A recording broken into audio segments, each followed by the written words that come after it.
জঙ্গলের একটি গাছে একটি কাক বাস করত। কাকের ছিল দুইটি ডিম। কাক এখন ডিমগুলোতে তা দিতে বসবে, কিন্তু তার আগে কাকের খাবার খাওয়া প্রয়োজন। তাই সে জঙ্গলে গেল খাবার খেতে।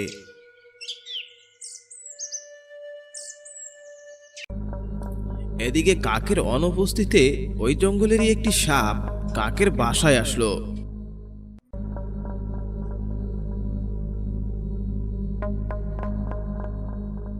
আর এসে কাকের ডিমগুলো খেয়ে চলে যেতে লাগলো জঙ্গলে। আর কাক তখনই চলে আসলো তার বাসায়। কাক সাপটিকে দেখে ফেললো।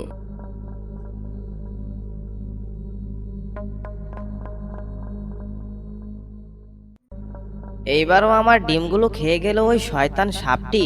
আমি কি করি? না তো ওর সাথে মোকাবেলা করতে পারবো, না তো এই জঙ্গল ছেড়ে চলে যেতে পারবো। এখন আমি কি করব? এই কথা বলে কাক সেখানেই দুঃখী মনে দাঁড়িয়ে থাকলো। ওই পথ দিয়ে যাচ্ছিল একটি শেয়াল। শেয়ালটি কাকের বন্ধু ছিল। কাককে দুঃখী মনে দাঁড়িয়ে থাকতে দেখে শেয়াল বলল, কি ব্যাপার বন্ধু কাক, কি হয়েছে? দুঃখী মন নিয়ে বাসার সামনে দাঁড়িয়ে আছো কেন? আর বলো না শেয়াল, প্রতিবারের মতো এবারও আমি আমার ডিম হারালাম। এক শয়তান এসে আমার ডিমগুলো খেয়ে যায়। এবারও আমি বাইরে খাবার খেতে গিয়েছিলাম, আর এসে দেখি ডিমগুলো নেই। তোমার ডিম খেয়ে যায়? তা কোন সে প্রাণী যে তোমার ডিম খেয়ে যায় আর তুমি তাকে ছেড়ে দিচ্ছ? আমাকেও তো কোনোদিন বলনি। বলো দেখি কোন প্রাণী? আমার জাতের হলে আমি তাকে শিক্ষা দিতে পারবো।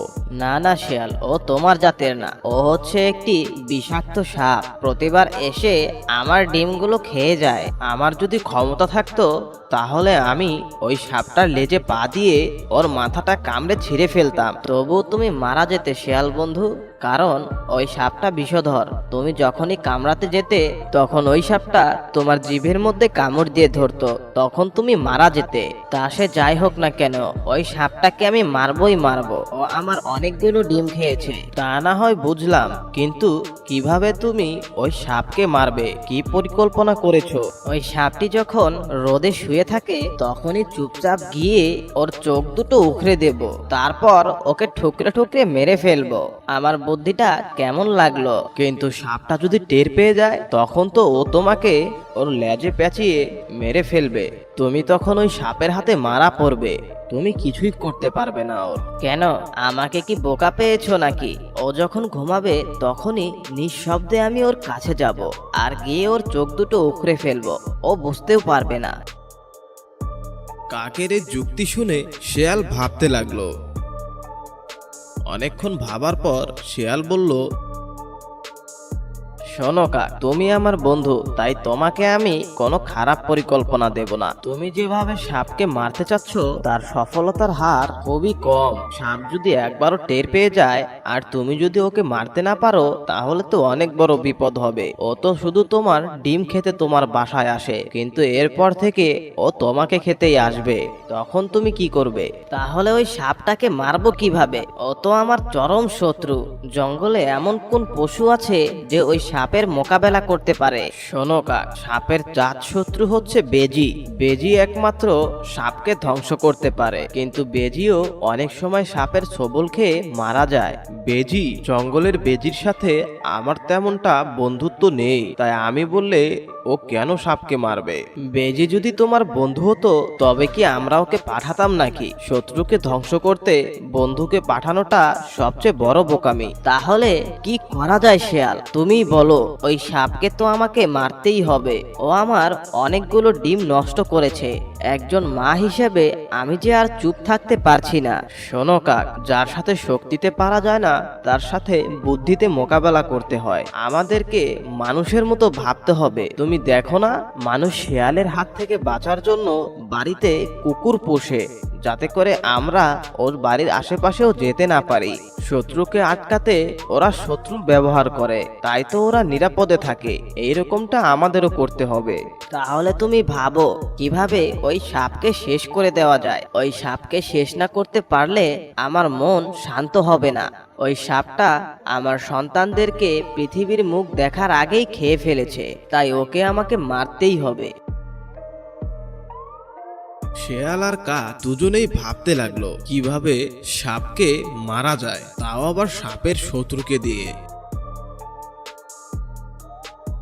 শোনো কাক, অনেক চিন্তা ভাবনা করে পেলাম মানুষ আর সাপের শত্রুতা অনেক প্রজন্ম থেকেই চলে আসছে। মানুষ হচ্ছে সবচেয়ে শক্তিশালী আর বুদ্ধিমান প্রাণী। ওরা চাইলে সাপকে নিমিষেই মেরে ফেলতে পারে, কিন্তু আমরা মানুষের সাথে কিভাবে কথা বলবো? আমরা তো ওদের ভাষা জানি না, আর ওরা আমাদের কেনই বা সাহায্য করবে? তাও আবার একটা বিষধর সাপ মারতে। ওদের ভাষা জানি না তো কি হয়েছে, কিন্তু ওরা আমাদেরকে নিশ্চয়ই সাহায্য করবে। ওদেরকে আমরা বাধ্য করব সাহায্য করতে। ওরা জানতেও পারবে না আমাদের লক্ষ্যটা ঠিক কি। কি বলছো তুমি শেয়াল ভাই?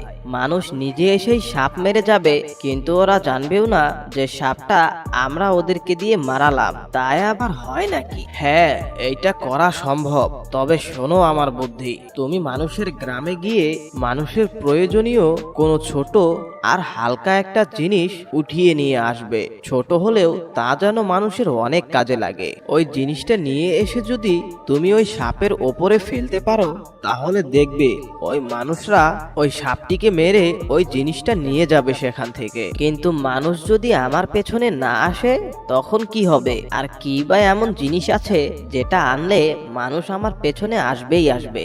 তাহলে শোনো, পাশের গ্রামের মানুষগুলো হচ্ছে এক একজন দুধওয়ালা। ওদের সবচেয়ে প্রয়োজনীয় জিনিস হচ্ছে দুধের পাত্র।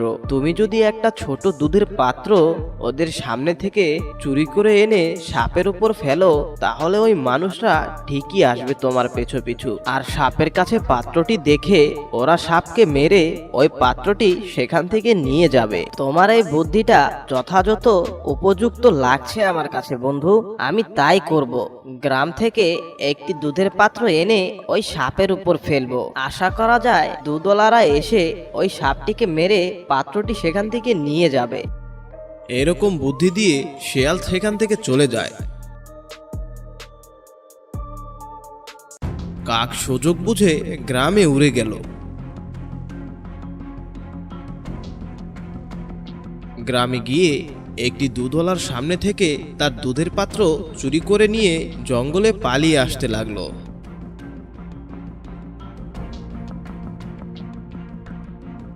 আরে বেটা কাক, তোর এত বড় সাহস! তুই কি না আমার দুধের পাত্র চুরি করিস? দাঁড়া, একটা লাঠি নিয়ে তোর পিছু করি। যেখানেই থাকিস না কেন, তোকে খুঁজে বের করে তোকে মেরে দুধের পাত্রটি নিয়ে আসবো আমি। দুধওয়ালাটি একটি লাঠি নিয়ে কাকের পিছু করলো।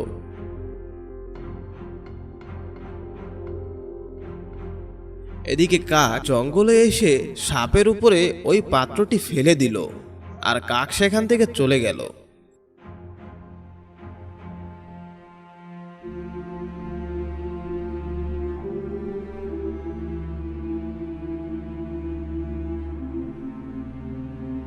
কাকের পেছনে আসা সেই দুধওয়ালাটি দেখলো তার পাত্রটি একটি সাপের কাছে। আরে, আমার পাত্রটি তো দেখছি একটি বিষধর সাপের কাছে। ওকে না মেরে যদি আমি পাত্রটি আনতে যাই, তাহলে তো ও আমাকে ছোবল দেবে। কেমন ফেনা তুলে দাঁড়িয়ে আছে। লাঠিটা দিয়ে ওকে আগে মেরে ফেলি, তারপর পাত্রটি নিয়ে বাড়িতে ফেরা যাবে।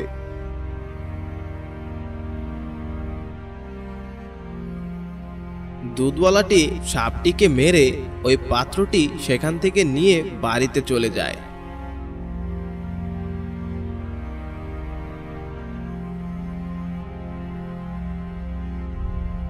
কাক সবকিছুই দেখলো, আর শেয়ালের বুদ্ধি কাজেও লাগলো। তো বন্ধুরা, আজকের গল্প থেকে তোমরা কি শিখতে পেলে তা অবশ্যই আমাদের জানিয়ে দিও। আর হ্যাঁ, যারা এখনো আমাদের চ্যানেলটি সাবস্ক্রাইব করনি, তারা অবশ্যই আমাদের চ্যানেলটি সাবস্ক্রাইব করে পাশে থাকা বেল বাটনটি অন করে দিও। তো দেখা হচ্ছে পরবর্তী ভিডিওতে। ততক্ষণ পর্যন্ত তোমরা সবাই ভালো থেকো, সুস্থ থেকো।